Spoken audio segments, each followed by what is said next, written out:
The first time I noticed it was when I was returning from an overnight delivery between Utah and Wyoming. It was cold, yes, but dry. It wasn't the season for condensation and I didn't have anyone with me. Even so, when I pulled over to stretch my legs, I noticed that the side window of the cabin, the one on the passenger side, was covered in small droplets, running down very slowly. On the inside. I thought it was strange, but I thought it was sweat from the window, accumulated breath, I don't know.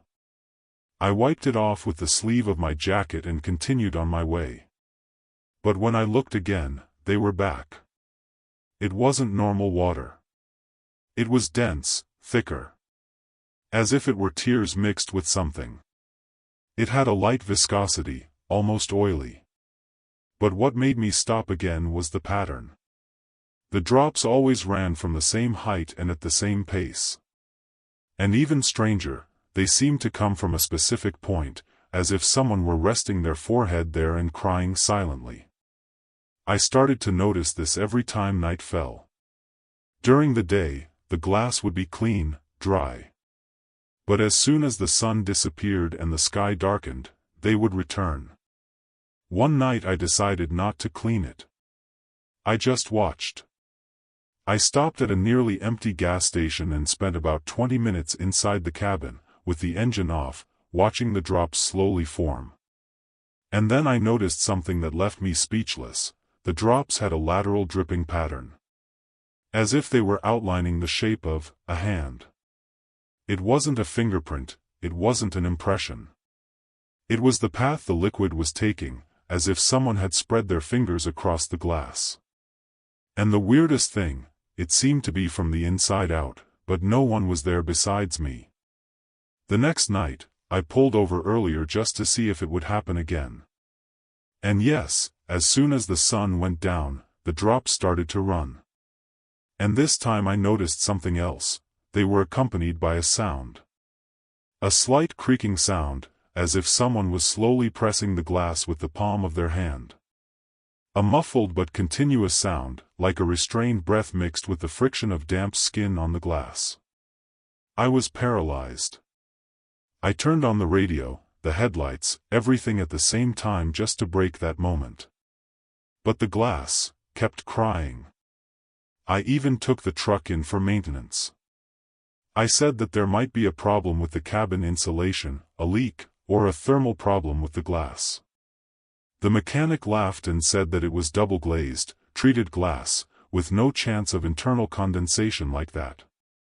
He even disassembled the side window, dry and clean. But as soon as it got dark on the way back, everything started to go back. Drops appearing out of nowhere, only in the same spot on the passenger side. And this time, while driving on I-15, I saw something forming between the droplets. A curved line. Then another. Until I realized that it was the outline of a face. The drops were running down, drawing something. A tilted face, with subtle features, as if someone was pressing their head against the glass, crying softly. And I swear to God, the eyes were open. It wasn't just a tear mark. They were paths that seemed to outline sad, sunken eyes that were looking at me. By reflex, I ran my hand over it, and the shape disappeared. But seconds later, new drops began to appear, and the drawing came back. Not the same, but similar. As if the thing wanted me to understand that it was there. And that it was trying to tell me something. I tried to ignore it for days. I covered the window with a blanket. But the cloth would get damp, and behind it, I could still see the outline forming. It seemed like the person, whatever it was, needed to be seen. I stopped covering it. I started talking in a low voice, like a madman, just to see if there was a reaction. And there was one night when I said, "What do you want?" And almost in the same second, the window fogged up completely, and a whole hand appeared drawn in the steam. 5 thin, long fingers. Pressed together from the inside. I got out of the truck and stood outside for about 15 minutes, sweating cold. The final straw for me was when I woke up from a nap with my head leaning against the steering wheel and saw the glass still with the marks. But this time, there was something different, a sentence written in the steam. Shaky, as if written with a trembling finger. It said, "Get me out of here." I went into shock. I didn't know whether to cry, scream, or rip the glass out. But before I could do anything, a strong wind shook the truck, and everything disappeared. The glass cleaned itself. But the marks were etched in my mind as if they had been made on my skin. Since then, the phenomenon has happened almost every night. And now, the drops don't just appear on the side window. Sometimes they appear on the rearview mirror or run briefly down the dashboard, as if that someone were moving inside the cabin. I never see it directly, but I feel it. The air changes. It becomes heavier, more humid, as if it were breathing something that isn't mine. Some nights, I even hear sobs, but muffled, as if they were coming from the other side of an invisible wall. The glass seems alive. I told an older colleague about this, one of those who has seen everything on the road. He remained quiet, looked at me and said, "You weren't the first to say that." After that, he never mentioned it again. But it left an impression on me. Because if there are more people who have been through this, then maybe this thing is stuck in more than one truck. Or maybe it's the road. Maybe it cries for those who stayed behind. And now it wants to be remembered through those who still drive along it. A kind of living memory stuck to the glass. I tried to film it. I pointed the camera at the window and recorded for hours. But nothing appears on the videos. Just the faint sound of dripping, dripping, dripping, and a strange background noise, like a continuous whisper. But the audio distorts every time it gets to the part where the brand appears. As if something were erasing the evidence. I've thought about selling the truck, giving it all up. But deep down, I feel that whatever it is, it's not in the truck.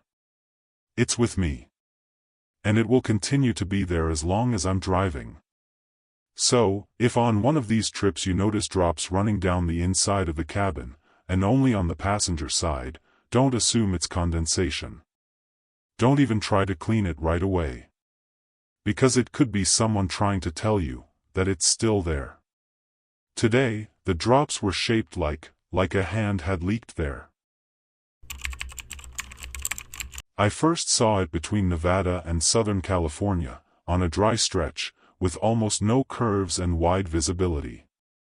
I was heading toward San Bernardino, late in the afternoon, when I noticed something strange coming in the opposite direction.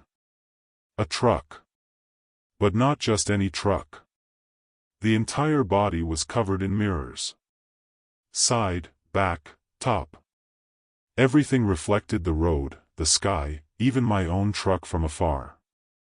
I thought it was some kind of promotional truck, one of those ones used for display. But the thing is that it didn't have a visible cabin.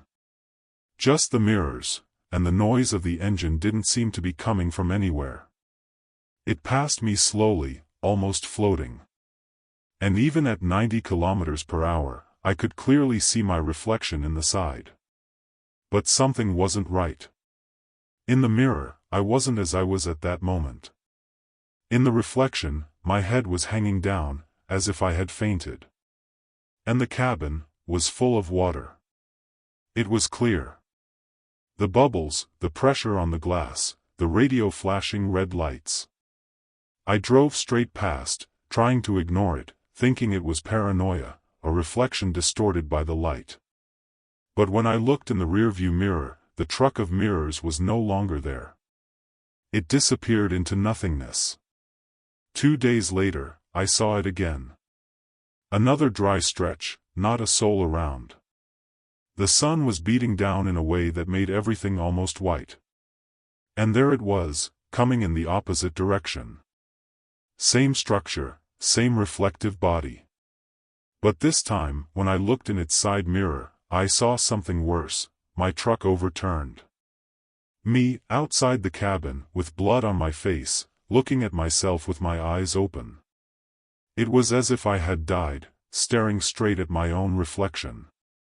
I almost lost control. I pulled over to the side of the road, took a deep breath. When I looked up, it had disappeared again. I tried to rationalize. Too much heat, reflected light, fatigue. But that started to become a pattern. Always in the desert. Always alone. And always when the sun is lower in the sky. The truck appears, passes me by, shows an image that shouldn't be there, something that hasn't happened yet. But it's always a death. An accident. A drowning. A fall from a bridge. Once, I saw my own hand stuck in the steering wheel, with fire behind it, as if the truck was on fire from the inside out. But I've never seen the face of the person driving the truck with mirrors. Never. After the fifth apparition, I started to avoid certain stretches, especially very open, flat areas where the horizon disappears. Even so, one time it appeared coming from a rural detour that shouldn't even be able to handle vehicles of that size. I was on a very narrow state road, with no one around, when I saw a very bright light coming from the background. The light was so intense that I thought it was a car with high beams coming straight in the opposite direction. But it was it. The truck with mirrors. And this time, it didn't go straight past. It pulled alongside. Yes, he walked side by side with me. And in his mirrors, the reflection of my cabin began to change.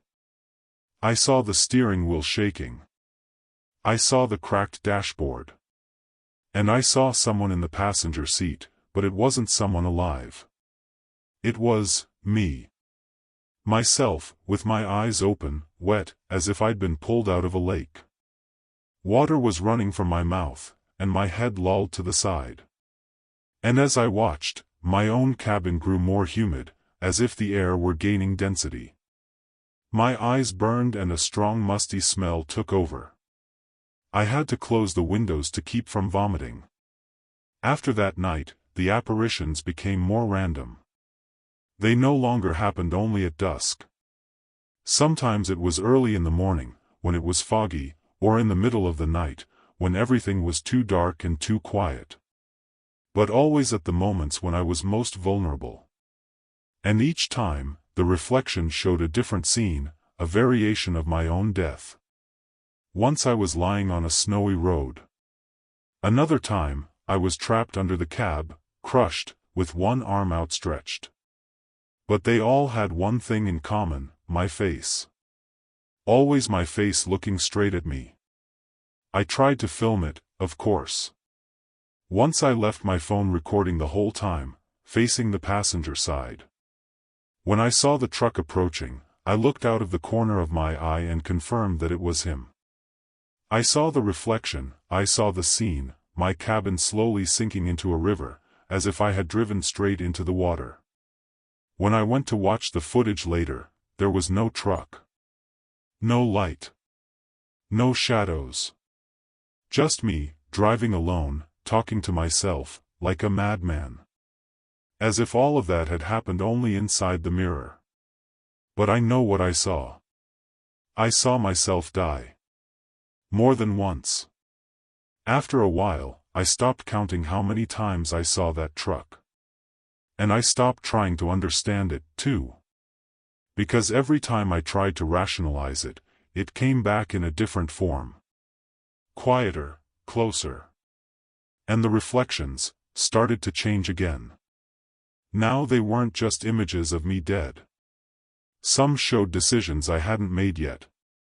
Like it knew what was coming before me. Like a warning, but with no way to avoid it.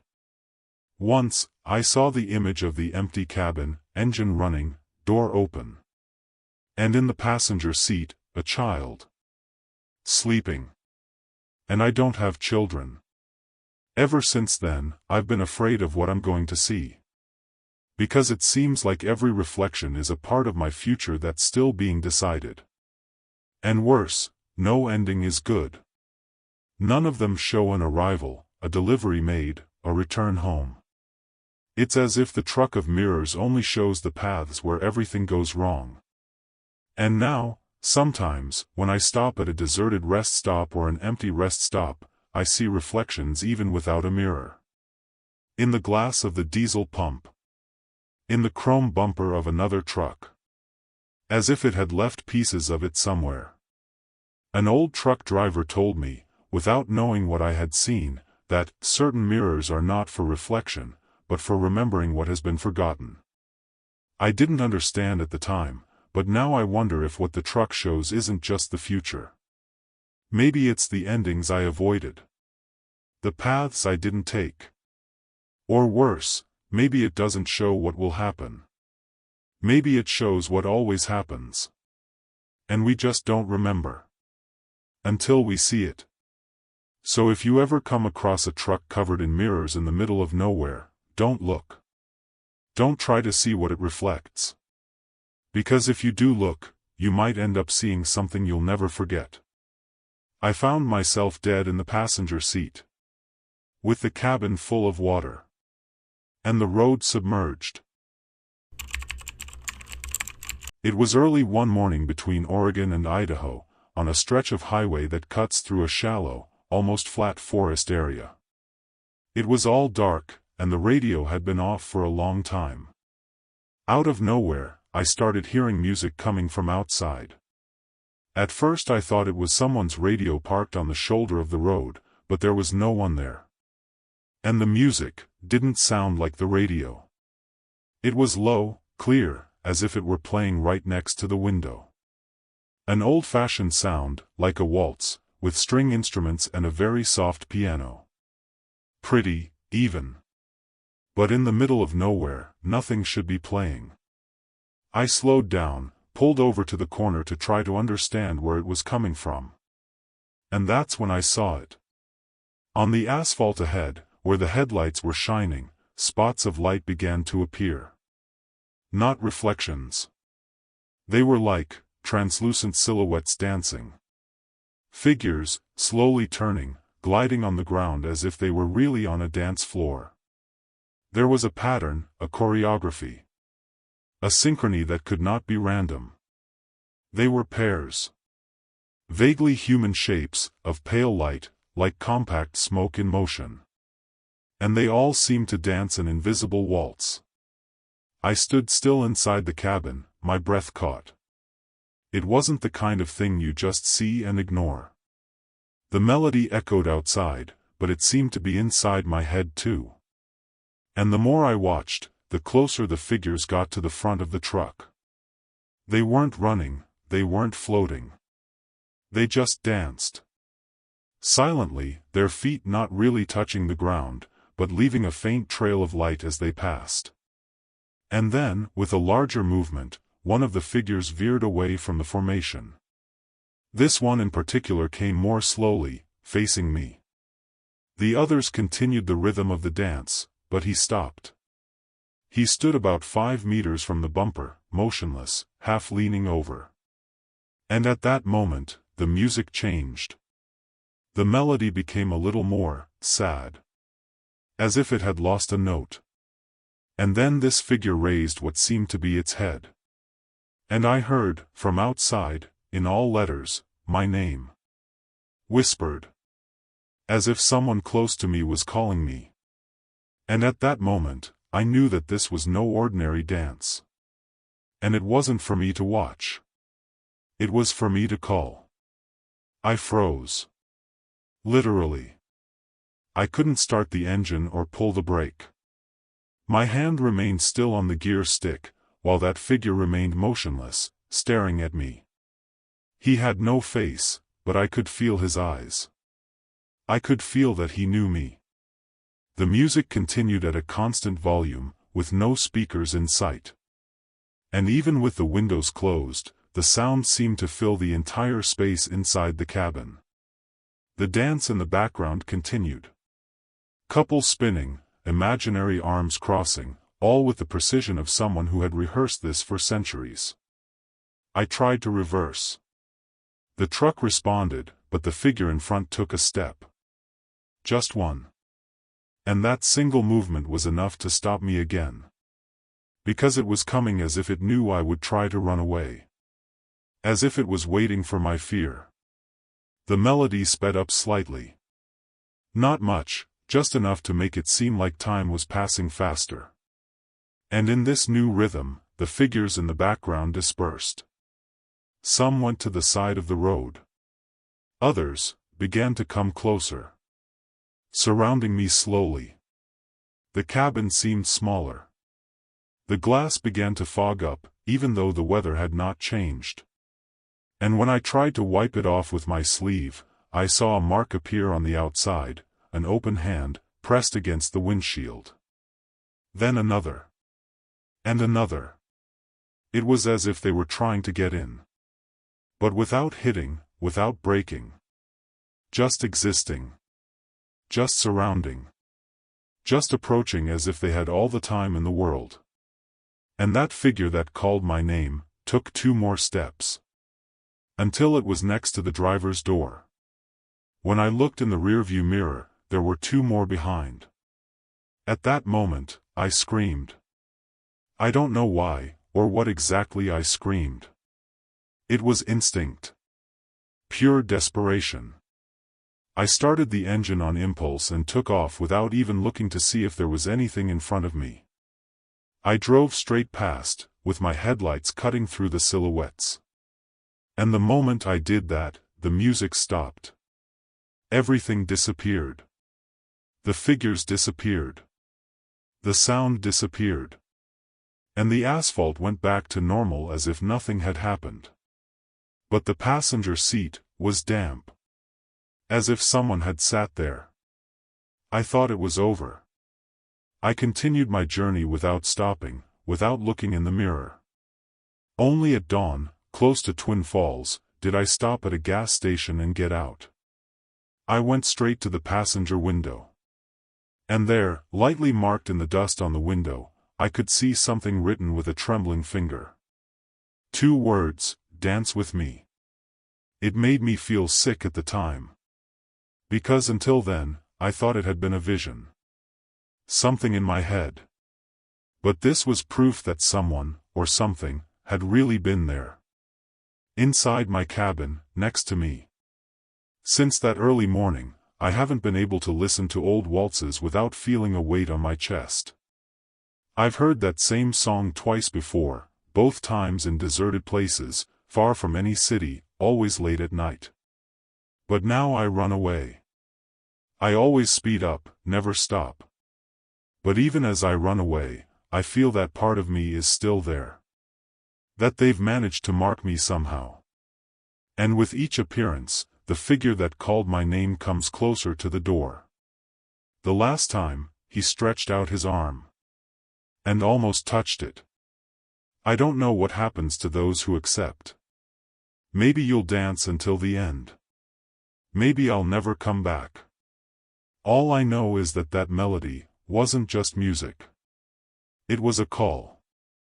A summons to something that lives on the side of the road, waiting for the lonely, the sleepless, those who aren't quite sure who they are anymore.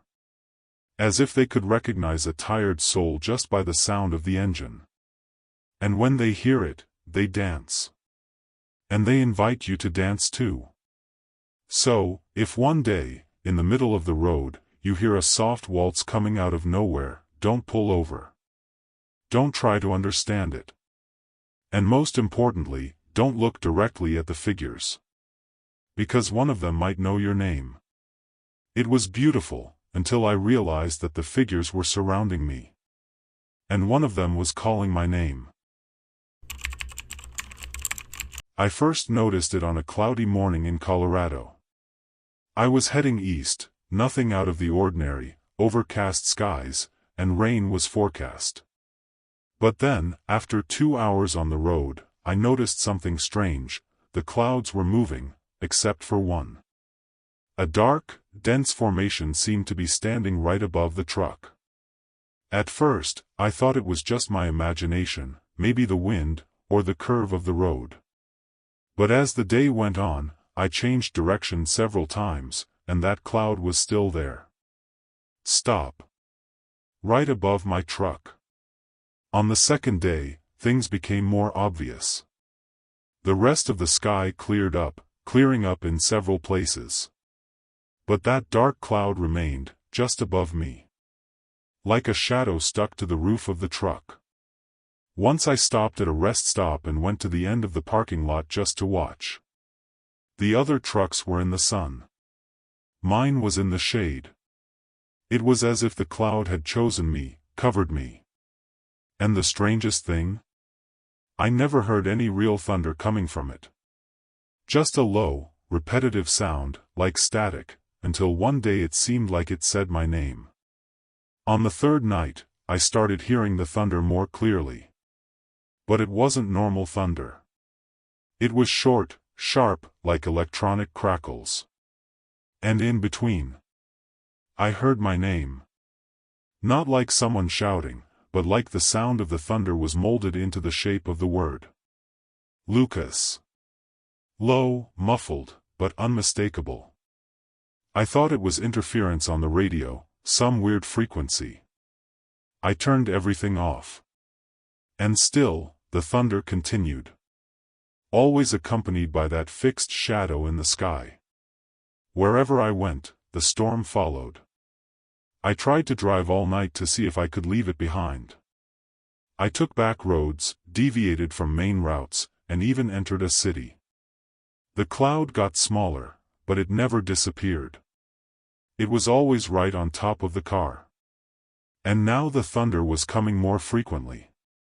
Even the truck's horn failed for a few seconds, as if the electrical system had been shocked. Interior lights flickered. The radio turned on by itself. And even when everything turned off, the sound continued. As if the storm wasn't in the sky, but inside the cabin. By this time, I was no longer sleeping well. Every time I stopped to rest, I would stare at the roof of the cabin, feeling this strange weight. Like electricity stuck in the air. And even though it wasn't raining, my windshield would get very fine drops, like sweat. As if the cloud was condensing something just for me. One night in Kansas, I woke up to a loud crack and saw the front window scratched by lightning. But there was no flash. No light. Just the noise and the mark that remained there for hours. A thin zigzag, like a signature on the glass. I started discreetly asking at the gas stations if anyone had ever seen a storm that doesn't move. Most of them laughed. One older guy stopped laughing and asked me, "Does it talk to you?" I froze in place. I asked if he had seen it too. He said, "No. But I've seen those who have." And none of them came back the same. The conversation ended there. But that phrase stuck in my head. I got back to the truck with a chill down my spine that had nothing to do with the weather. Because right there, at that moment, the thunder started repeating my name over and over. They came one after the other. Always in the same tone. Always with a precise pause between them. Lucas. Wait. Lucas. Wait. And then a deeper thunderclap, as if it were a confirmation. My body trembled even though I wasn't cold. The cabin seemed darker, as if the headlights had lost power. And for a few seconds, everything turned off.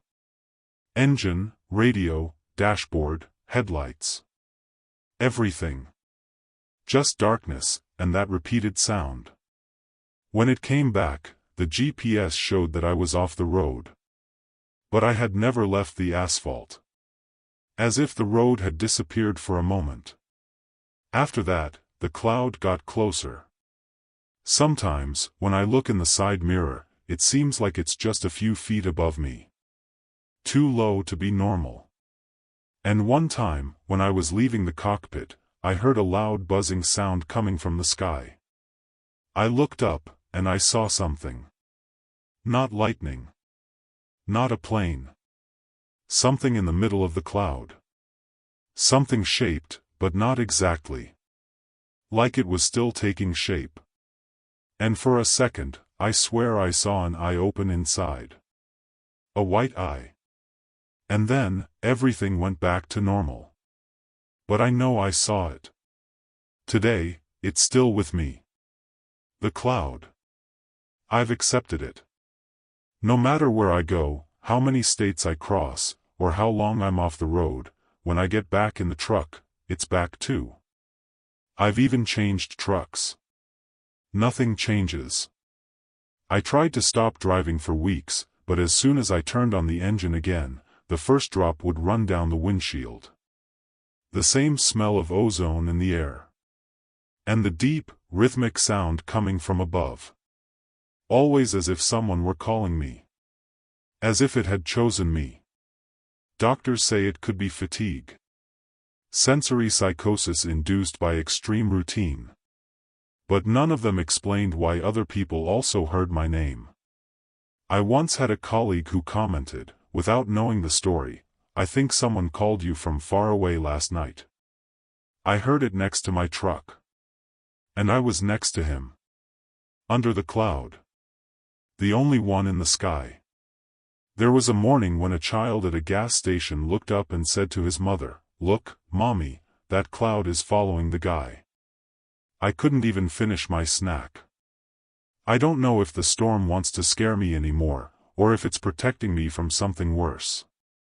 I've thought about that too. Because I've never been involved in a serious accident since it appeared. No tire blowouts, no brake failures. As if it were protecting me. But at the same time, I feel like it's just a matter of time. That the day I decide to get off the road, or refuse to go on, it will do more than call my name. It will take me. So, if one day you notice that only your truck is in the shade, that a single cloud follows you for miles, and that the sound up there isn't exactly thunder, don't stop. The storm does not move.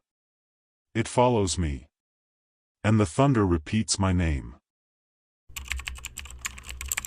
Every time I cross the railroad tracks between Amarillo and Dalhart, Texas, I get a sinking feeling in my stomach. I can't even explain it.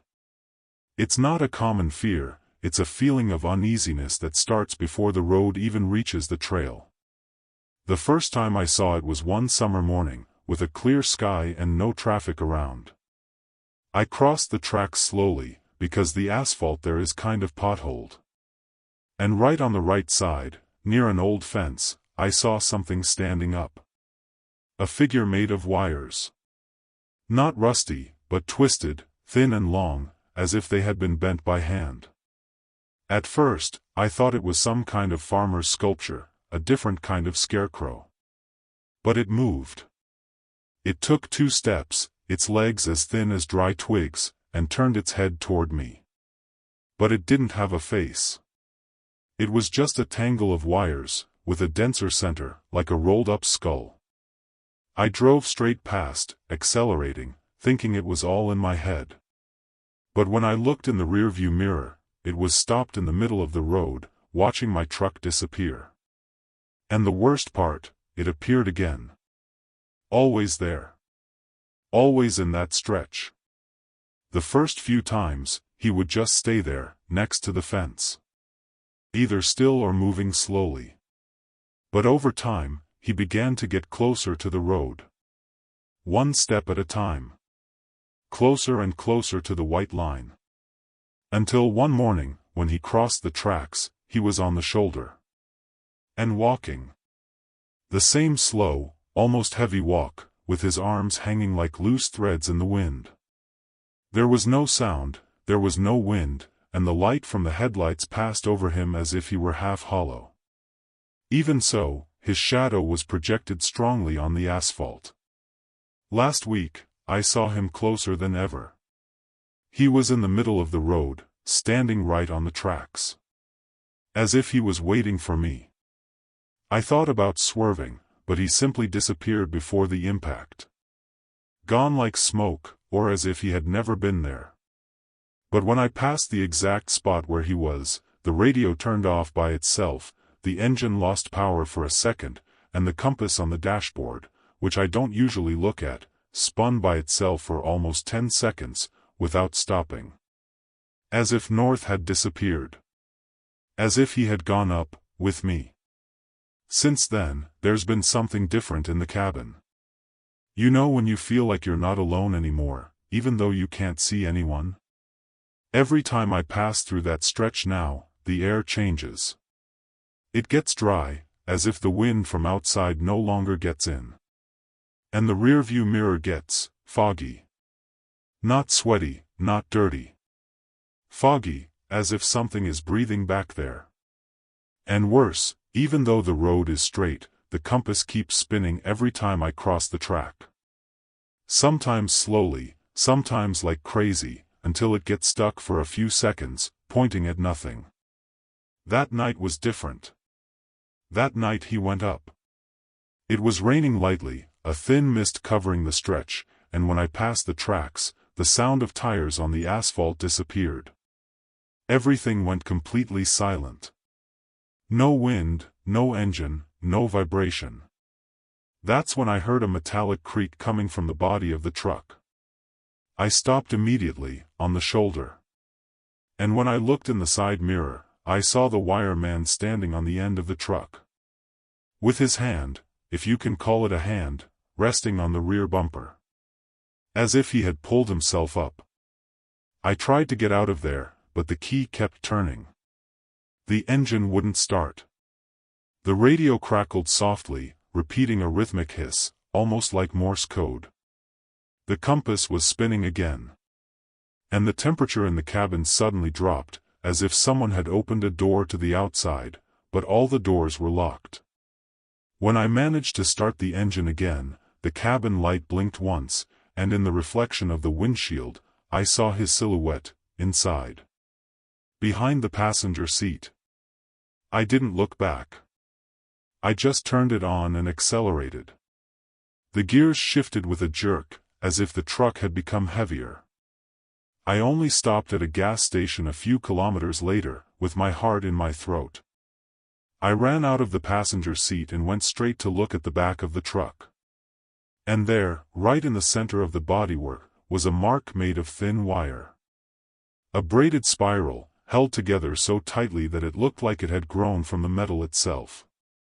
I'd never seen anything like it. And since then, it's never been left alone on the side of the road again. After that day, he started appearing in places that didn't make sense. I've seen his figure reflected in the bodywork of another truck parked at the gas station. I've heard the sound of wire stretching coming from the engine compartment, even though no one was touching it. And the worst part, sometimes, I feel an itch on my arm, and when I look, there's a thin wire stuck to the sleeve of my shirt. A coiled wire, as if it had been left there on purpose. I've thrown it away, I've burned it. But it comes back. It always comes back. And always on the same arm. I tried to avoid that railroad. I took longer routes, detoured on the interstate. I didn't go there for a week. The cloud disappeared. The compass stopped spinning. I thought I had escaped. But the day before yesterday, on my way to Denver, the GPS redirected me without me noticing. Before I knew it, I was already crossing the same railroad tracks. The road was empty. No cars, no sound. And the truck, lighter.